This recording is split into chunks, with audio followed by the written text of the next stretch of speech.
Hola hermanos y bienvenidos a este tu programa a través de la Biblia. Estoy muy contento que estés leyendo la palabra de Dios día tras día. Eso es muy importante, pero quiero decirte que descubrí que el plan de lectura que les había dado o que tienen algunos no es el mejor porque va día con día. Después te vas a perder, no sabes en qué mes, si te atrasas o en qué semana vas.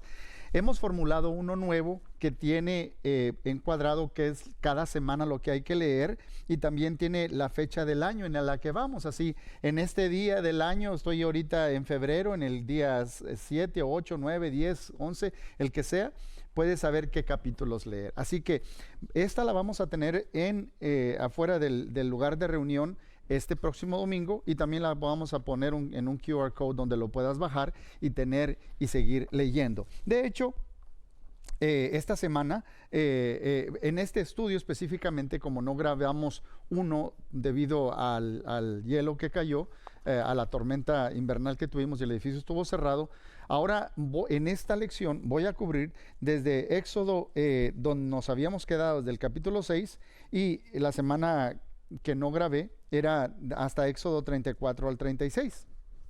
Así que como hay mucho por cubrir y yo solamente me quedé en el capítulo 6, quiero irte dando un bosquejo para que te ayudes en la lectura. En el capítulo 6, versos del 14 al 30, tenemos la genealogía de Moisés. En el capítulo 7, del 1 al 13, tenemos lo que es Moisés y Aarón se presentan finalmente ante el faraón y le dicen que Jehová nos ha pedido, le pide que deje salir al pueblo para que vayan y ofrenden a 3 días de camino para ofrecer sacrificios a Jehová. Lo que sucede, ya vemos cómo se les da más trabajo a todos ellos. Moisés está desanimado, ahora vienen otra vez. Pero del capítulo 7, verso 14, hasta el capítulo 10, verso 29, tenemos las 9 plagas, una tras otra. Y quiero decirte claramente esto: cada una de esas plagas demuestran la soberanía de Dios, el poder de Dios sobre todos los dioses de Egipto. Para empezar, al faraón o al rey de Egipto se lo consideraba como un dios. Miren, hay cosas que no sé ni cómo explicar, pero cuando él orinaba o su semen estaba en el río, pensaban que él es el que le daba la vida al río. Pensaban que el faraón es el que hacía que saliera el sol, el dios Ra. Eran unas locuras, porque cuando ponemos a Dios a un lado, así es como termina el hombre. Pero Dios muestra su soberanía sobre el Dios del agua. La primera señal fue que el agua se convierte en sangre. En el río Nilo estaba gobernado por 3 dioses: el Japí, Anket y Geneimú. Y Dios muestra su poder, porque ahora ya no hay vida, está lleno de sangre, se termina la vida en el río. Y ahora ya se les vino abajo a la gente, al faraón que tienen como si fuera un dios. En la segunda plaga, Dios está mostrando su soberanía sobre la diosa Het. La diosa Het, que era básicamente como un cuerpo de mujer con una cabeza de rana. Y hubo un montón de ranas que estaban en todos sus conforts de esa gran metrópoli. Ahora había ranas en donde se acostaban al voltear cosas. En todas partes estaba lleno de ranas. Luego el tercero, Dios muestra su poder sobre Jeper, sobre los insectos y los piojos. Porque al morirse todas las ranas de esta pestilencia, vienen un montón de moscas. Y están todos estos mosquitos y moscas por todas partes, y están por todas partes, porque no hay ranas que se las puedan comer tampoco. Eran las ranas las que mantenían el control, pero ahora que se murieron todas las ranas, vienen todas estas moscas. Los insectos. Y luego el número 4, las moscas, el dios del escarabajo, que representa las supersticiones, y Dios muestra su poder sobre todo eso. El número 5, Dios muestra su poder sobre Job, o el dios Apis que tenían ellos. Estos son los dioses de los animales, del ganado, de los que hacen que estén fuertes y grandes los animales. Y hay una mortandad de animales. Luego, el dios Inhotep era el dios de la sanidad, y a toda la gente le cae un sarpullido y se llenan de úlceras vaya, ahí tenían los mejores hospitales y terminaron de esa manera, mis hermanos. El número 7, el dios Genut, era el Dios que controlaba los cielos y cae granizo del cielo. Dios muestra su poder sobre ese Dios también.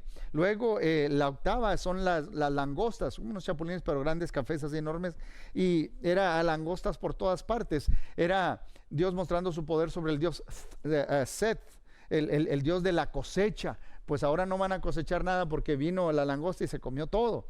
Y luego tienen a ellos, pensaban que el Dios del sol, que era el que daba toda la vida, el Dios Ra, Dios muestra su poder porque viene una oscuridad y no sale el sol, no se hay rayos de sol, se llena de oscuridad. Todos vieron, mis hermanos, estos grandes prodigios. Los vio el faraón, los vieron los egipcios, los vio Moisés y lo vio todo el pueblo de Israel, porque Dios dice, no me conoces, pues mira lo que voy a hacer. No hay conocimiento mío sobre la tierra, vas a ver mi poder sobre todos estos dioses. Ahora, lo siguiente, en el proceso tenemos la 10ª plaga, fue anunciada en el capítulo 11, versos del 1 al 10, y es la muerte de los primogénitos. Y aquí vemos el proceso de la redención, de cómo Dios trae su ángel destructor, Él los prepara, dice, este va a ser el primer mes en el que ustedes tienen toda esta vida, y van a comer panes sin levadura, y el día 21 lo van a comer de esta manera, van a hacer una fiesta solemne, te vas a vestir de esta manera, no se va a guisar, se va a cocer, y cada uno de esos 4 elementos de esa cena dicen algo de la condición. Había hierbas amargas para recordarles el dolor del sufrimiento que están sufriendo en el cautiverio. Hay pan sin levadura porque indica que no hay tiempo para descansar a que se leude la masa, sino son panes sin levadura. Hay un cordero que inmolaron y con la sangre la pusieron sobre los postes y el dintel de la puerta de la casa, y tienen el fruto de la vid. Cuando pasó el ángel destructor, donde no había esa señal de sangre, murieron los primogénitos de esa casa. El hijo mayor, el del ganado, el primogénito del ganado, todos murieron. Y había una mortandad, mis hermanos. Y en todo esto vemos a Jesús, que Él es nuestra redención, que su sangre nos cubre sobre la muerte. Y eso son grandes, grandes cosas. Te quiero animar, que hay una película que se llama Los 10 Mandamientos, y la mayoría de la gente la conoce, y cubre casi todo, sin dejando a un lado el tabernáculo, cubre casi todo la historia del libro de Éxodo. Te animo a que veas la versión de Los 10 Mandamientos de Cecil B. DeMille. Por supuesto, cualquier película se va a tomar libertades literarias, no exactamente como es el texto, pero te va a dar una idea de los tiempos y las cosas y todas estas plagas de los que estamos leyendo en el libro de Éxodo. En el capítulo 12 tenemos la Pascua en sí, donde hay un gran clamor. Cuando viene toda esta mortandad, ya, porque entre toda esta lucha con las plagas es ya sácalos, déjalos ir, y se endurece el corazón del faraón, no los va a dejar ir, y finalmente después de la muerte de los primogénitos los deja ir. Por eso en el capítulo 12, versos 28 al 51 tenemos el éxodo, tenemos la salida. Dice el texto, mis hermanos, que aproximadamente más de 600,000 hombres salieron.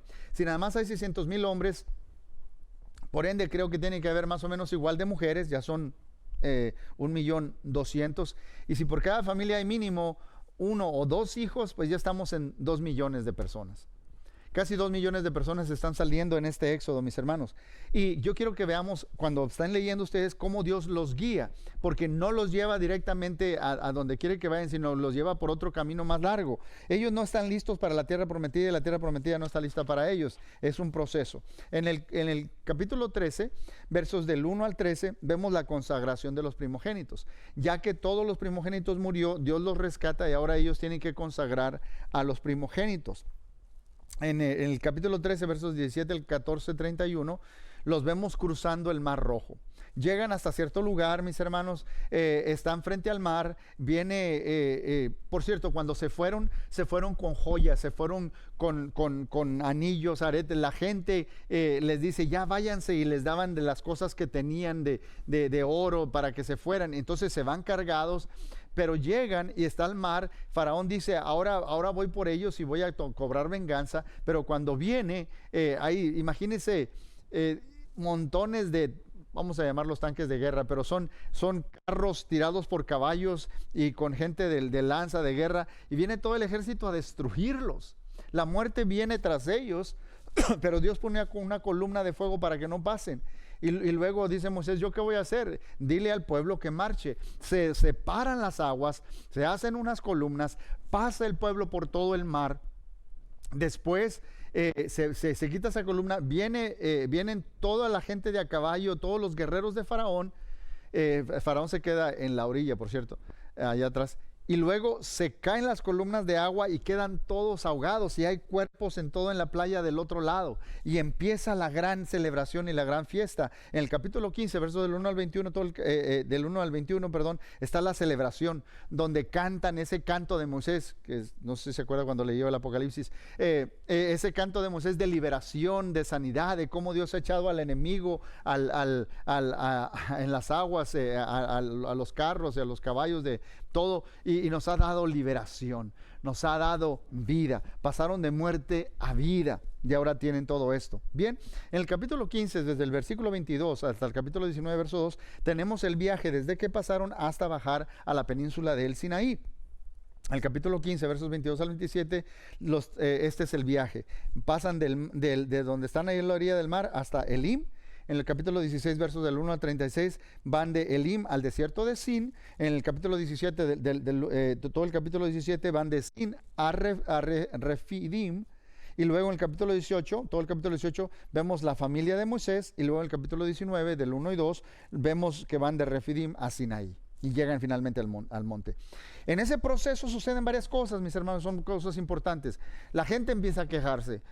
Nos has traído a este desierto, nos vamos a morir de sed, que no sé qué. Se golpea la roca, Dios les provee agua.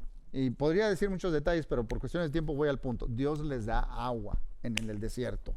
Luego ellos dicen, tenemos hambre, nos vamos a morir de hambre. Por lo menos allá en Egipto teníamos, no sé, calabacitas y frutas y verduras, todo lo que usted quiera. Mentiras, estaban esclavizados, estaban sufriendo, no es que tenían capacidad para comprar cosas muy buenas. El caso es que Dios les manda maná, porque decían, ¿qué es esto? Caía una neblina, dejaba como una escarcha y era como un pan, como unas hojuelas. Y después del mediodía ya se levantaba eso. Ellos tenían que recoger, pongan atención, para el día de hoy. ¿Qué pasa si agarraban para 2 días? Les salía moho y se echaba a perder. El 6º día, sí les decía, van a juntar el doble, porque el 7º día no va a haber ese maná. En otras palabras, vivían de la palabra de Dios. No solo de pan vive el hombre, sino Dios los alimentó en el desierto. Y luego dicen, queremos carne, que no sé qué, y Dios les manda un montón de codornices, que estas aves que iban migratorias caían ahí en el campamento donde estaban ellos. Dios provee, mis hermanos, no solo de pan vive el hombre. Quiero hacer este énfasis una vez más. La siguiente sección nos habla del pacto en Sinaí. Ahí tenemos desde el capítulo 19, verso 3, hasta el capítulo 24, verso 18. Vemos las preparaciones que se hacen en el capítulo 19, de los versículos 3 al 25. Básicamente es purifíquense, santifíquense. Voy a hacer un pacto. Es como el día de la boda, para que me entienda. Van a hacer una alianza, van a hacer un pacto. Como cuando uno se casa hace un pacto. Pues la novia se tiene que preparar. Les dice Dios, yo ya los saqué de Egipto. Básicamente ahora saquen ustedes de Egipto de entre ustedes, purifíquense. Y cuando viene la presencia de Dios sobre el monte Sinaí, es algo aterrador para toda la gente y se queda ahí abajo y no se han santificado. Solo Moisés sube y recibe todo eso y recibe el pacto. En el capítulo 20, verso 1 hasta el 23:3, tenemos lo que son los 10 mandamientos o el pacto. De eso quiero hablarte más específicamente en el siguiente video. Así que no te lo pierdas. Por favor, sigue leyendo. Dios tiene algo para ti.